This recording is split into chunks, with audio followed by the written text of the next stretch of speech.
ആദ്യ മത്സരത്തിൽ എണ്ണം പറഞ്ഞ 3 ഗോളുകൾ, രണ്ടാം മത്സരത്തിൽ 2 ഗോളുകൾ.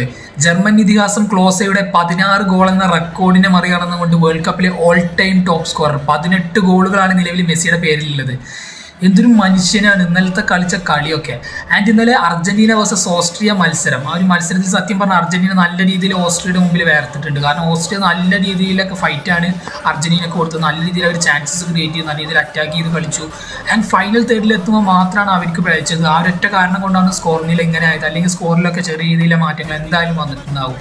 പക്ഷേ അപ്പോഴും ഈ മത്സരം ഡിഫറൻ്റായി നിന്നത് മെസ്സി എന്ന് പറയുന്ന ഒറ്റ താരത്തിൻ്റെ കാര്യത്തിലാണ്. കാരണം അങ്ങേരാണ് ഇന്നലെ കളി മാറ്റി മറിച്ചത് തന്നെ പറയണം. കാരണം തുടക്കത്തിൽ ഒരു പെനാൽറ്റി കിട്ടുന്നു, ആ പെനാൽറ്റി മിസ്സാകുന്നു. പക്ഷെ അവിടെ തീർന്നു എന്ന് കരുതിയതാണ് പലരും.